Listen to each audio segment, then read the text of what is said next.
Excellent! Guys, there are contractors working in my house right now, so there's a bit of noise there, so I'm gonna try to get through this intro really quick, and then I'll probably talk a little bit less for the rest of this video. But this is my build in the Singularity Computers Spectre 2.0 case. I've been working on it for a really long time. In the last video, we got everything put together and the loop filled, and it's all functional, and I've been able to get into Windows, and like everything's working.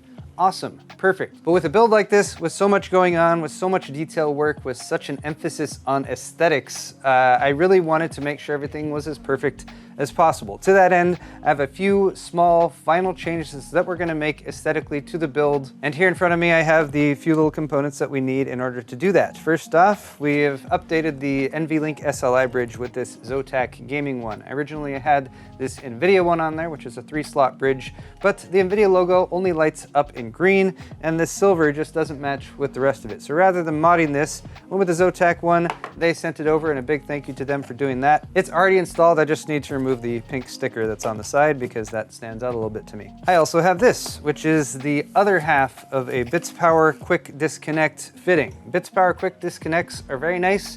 They're also very expensive, and they also sell them one half at a time. So you can buy the male half, you can buy the female half. This one already had the male half pre-installed, so I needed the female fitting on there. And the way Bits Power does it is they sell it with a fitting pre-attached. So it's got a compression fitting on there. I should be able to use our tubing to connect that up so we can drain this thing. Very nice compression fittings here from Bits Power, but 25 bucks per half. It's about 50 bucks per compression fitting.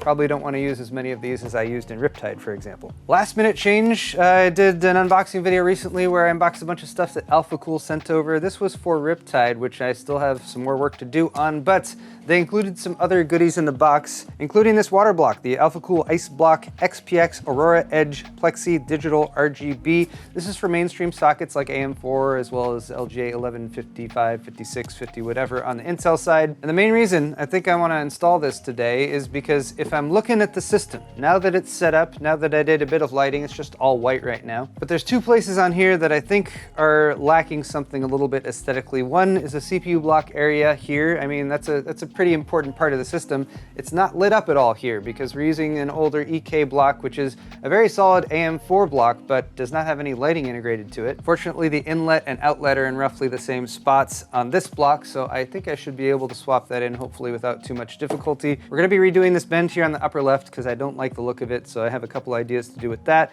And this lower one here actually does have some flexibility because I can rotate the fitting that it's attached to. The last part of the build that I was looking at where I was like, that's not exactly popping the way I wanted it to or the way I expected it to was this front distro plate, and that's because, well, first off, there's no lighting going on there. Second off, when you actually have the loop filled with distilled water and it's going through that front distro plate and it's full, you can't really see anything going on there. So for as much effort as it took, and check out my prior videos on this build if you want to see what I went through to get everything actually installed up there, I want that part of the build to pop as well. And indeed, everywhere where you can actually see through to the coolant, I love just using distilled water for long-term usage, but here I'm leaning towards the aesthetic solution, so I hit up Thermaltake and they sent this coolant over, which is a semi-opaque fluid, I'll say mostly opaque, and it has texture in it, so when it's shaken up, when it's flowing through the loop, you can actually see the flow happening. This is silver. It's just part of Thermaltake's LCGS series of custom coolants. They don't have an official name for it quite yet. I hope it works long-term and doesn't mess things up too much. For you guys' purposes though, it's just gonna look pretty for the build today, so hopefully we can get that far along where we can fill it with this stuff. And a huge thank you to Thermaltake for sending this over, since it is product that is still in development. So fun to look at though.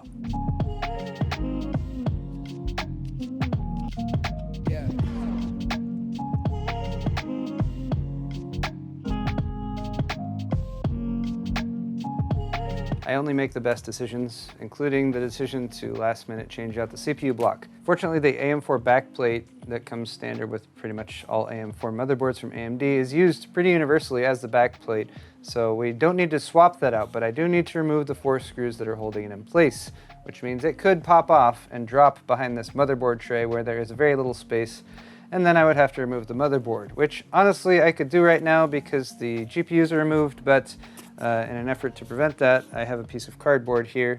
This is Joe's idea, by the way, credit to him. I'm gonna try to wedge it behind here and see if I can just use it to sort of hold that in place while we do some work on it from the other side.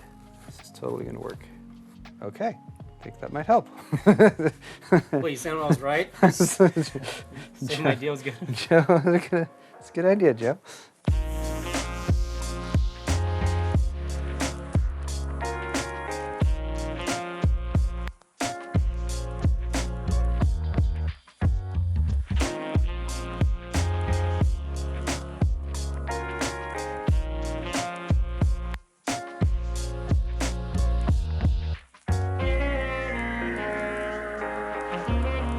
This final bend has been giving me some trouble, but also some trouble is the front of the loop, which is still filled with water, and I don't want to leave it that way.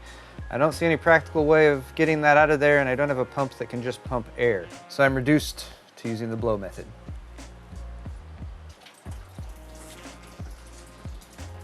I'm trying to do this a little at a time and let this tube air out before I blow some more, but at least for now, it does appear to be working.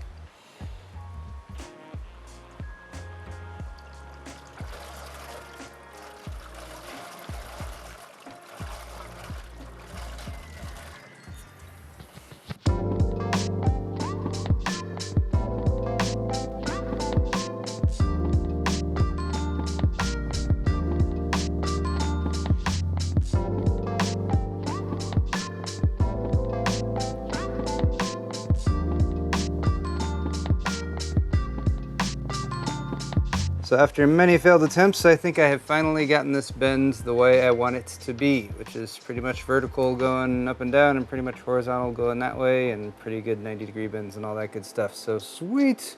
I think we're ready to fill this thing up. Let's get going.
Well, I feel like we are now at the end of a very long journey indeed, because I've spent a lot of time putting this system all together. And are there things that I'm still not 100% happy with?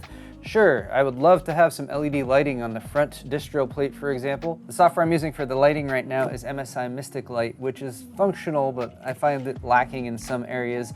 There's only really 3 effects that I think work okay. This is just color shift, so it's all one color for all the LEDs and it kind of switches between them. A lot of that B-roll I showed you was just in rainbow mode, and that's just a typical RGB rainbow mode. Shows off the multicolored features, but it's not really tweakable too much. It's just one set mode. And then of course there's static, which means you choose one color and it is static, that one color. And I find that's effective for white because that gives it a nice clean look overall and almost makes it look like, hey, it's not an RGB build, but it's capable breakable, it's flexible, that's the point. And you can probably see some other colors that might work with that, like a light blue. That gives it a nice frosty look too.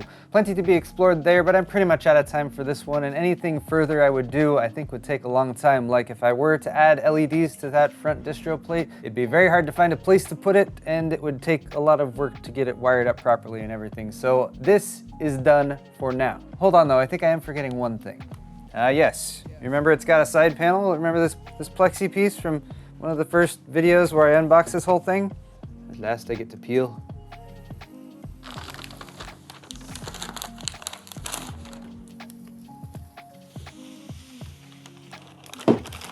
Well, that took some effort, but it was satisfying. How does it already have dog hair on it? So there it is, you guys, build complete, and I think it turned out really, really nice. But was it worth all the time and effort? Is that fancy coolant gonna clog things up over time? And what is the actual performance of the hardware that I installed, the 3950X and the two 2080 Ti's? Those questions, hopefully, will be answered in a final follow-up video post-build where I actually test this thing and where I answer your questions and where I give some critiques on the case, and where I hopefully remember to thank all of the companies and individuals who helped contribute parts for this build, including a big thank you to MSI, of course, Singularity Computers and Source.net, Noctua, G-Skill Gaming, Zotac, AMD and Nvidia, of course, Thermaltake, AlphaCool, and Corsair. I will post links to parts where available down in this video's description, and I will also post links to other videos in this build series if you didn't watch the entire saga up till now. Thank you all so much for watching. Hit the thumbs up button if you enjoyed this video and this build, and don't forget to check out my store at paulshardware.net where you can help support my channel by buying yourself some sweet, sweet merch. Thanks again for watching, guys, and we'll see you next time.